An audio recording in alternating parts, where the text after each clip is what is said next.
All right, good morning. Everybody okay? Good. You know, this getting closer all the time. And just a couple of days left here before game time, and so usually today we concentrate on third down a little bit, which we will do. So we're going to do that and continue some first and second down stuff. But yesterday was a nice practice day because it was hot and humid, and we pushed them a little bit, and they got a little bit done. So I think it'll bode well for us if the temperature is in the 70s like they say it will be. Because if you practice in the 90s and then you play in the 70s, you know, it should be pretty comfortable, and you should not be too taxed. But I think that the game itself will tax the players because the adrenaline is going to be flowing. They will be outputting all sorts of energy, and then toward the end of the game, I think that you can still see muscles tightened up and cramps and things like that. But our guys are excited about the game, and we're ready for it and looking forward to it. And I think that they would rather play today than wait until Sunday if they had to do it. But so we're going to try to put the final touches on these last couple of days and then go ahead and go.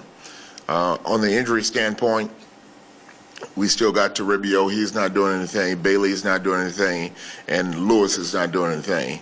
The rest of the guys will be somewhat limited. Flowers will be limited. Jaleel Brown is going to be limited. Copper made it through yesterday okay. Gray made it through yesterday okay. So feel pretty good about those two. After practice, Javon was complaining about a sore groin, so I'm going to hold Javon today. I'm not going to let him practice, and then we'll see after today where he is with that. But otherwise, we're going and moving forward. All right? I'm ready for you. Javon Belcher. Yes. So now you got two inside linebackers, a little gimpy. Is that Okay. frightening you with Michael Turner coming in? Hey, look, I got what I got, and we're going to go to battle with who we have. And that's the way you have to do it in this business. I think if you saw the game last night, you know, we talked about backups stepping up. And I think there's that receiver who ended up fighting to get on the team, and he was active because he was like the third receiver and fighting for that spot, and he came through and helped his team win, you know. So that's what backups have to do. They have to be ready to go when they get the opportunity and be able to step up and help their team win. So whoever we put out there, that's what I expect from them. Who's the next guy out there? Simon? Yes. What have you seen from him in the preseason? He's a tough physical player. He's smart. He's into it. He knows the game plan, understands the game plan. He knows offense. Plus, he's had some experience. You know, he was out of San Francisco for a while, and they were playing a similar defense to ours, and so that helps him as well. If the guys are out today not doing anything that you mentioned, Rubio, Kendrick, Bailey, is that absolutely ruled them out for the game on Sunday? Well, it'll be tough for them to play since they haven't practiced at all. Is that an absolute or not? Nothing is absolute. You know, I don't want to say right now who's what. You know, that's part of the strategy that's involved. You know, but like I say, it'll be tough since they haven't practiced at all. Romeo, is it hard to scheme for a week one game when you've only got preseason stuff to look at? Are there enough guys and enough things that they've done that you can go back to last year and kind of figure out what they're going to do? Well, I think you can if the people are the same. But when you have new coordinators, you just don't know exactly what you might get. And so they've got new coordinators on both sides of the ball. And so I know that, you know, coordinators have their things that they like, you know, and things that they feel like will work against a particular style of offense or a particular style of defense. And so they're going to tweak it the way they want to tweak it. And sometimes in the preseason, you don't see all of their tweaks, you know, because they're still trying to evaluate young players as well. Would that be the same for your offense? Sure. We haven't seen all the tweaks. Probably. You showed so much in practice and in the games, everything from know huddle to hurry up to wildcat to various personnel combinations. Is that all part of the package, or was that a process of going through and figuring out what you could do? Well, part of it is going through and figuring out, who we have and what we're capable of. But also, if you have that ability and it works, then it becomes part of the package, and then you just have to decide week to week what you want to use. Romeo, what do you feel your offense's capability is right now for Sunday's game? Do you feel like you guys offensively can do whatever the game calls for you to do, whether it's ball control, whether it's scoring a lot of points, if that's what you need to do? Well, probably we'll need to score a lot of points because the team that's coming in here is a pretty efficient offensive team. But you don't necessarily have to score a lot of points if you can keep those other guys off the field. And if you can keep them off the field and control the ball, now you hold the points down. You just have to score enough to win.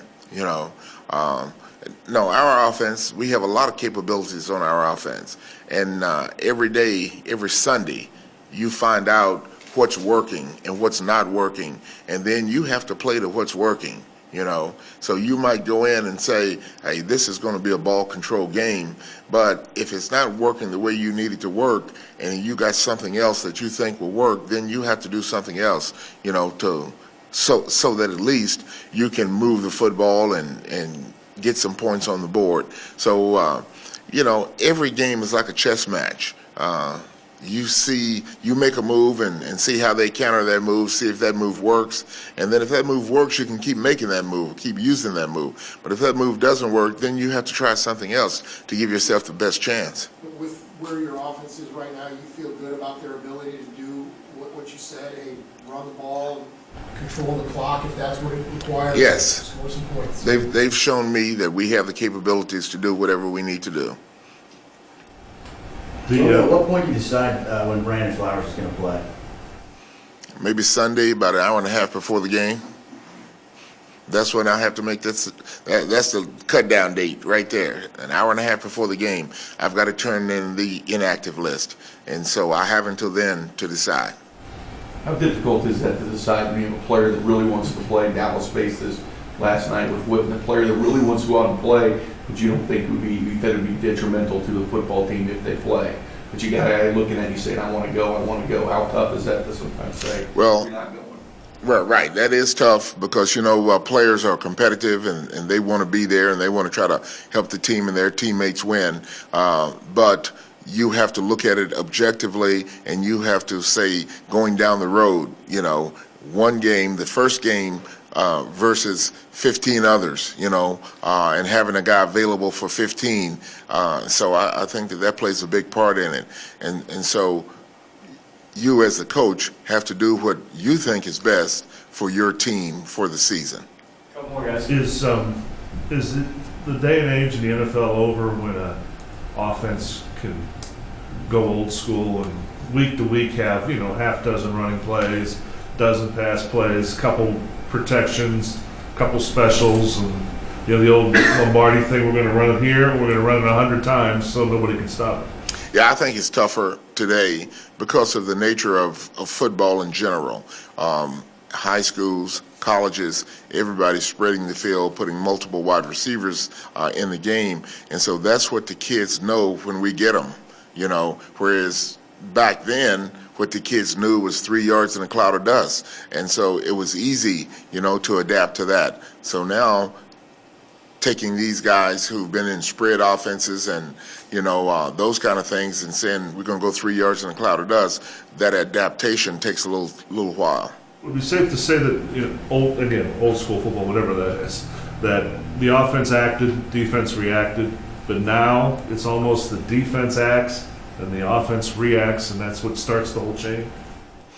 No, I think it's a combination of both now, because I think everybody is trying to find ways to move the football and to score points, and it's not necessarily reacting to what the defense gives you, But I do think what has happened is as the defense is loaded up on the run, and been able to stop the run, then the offenses say, I have to do something else.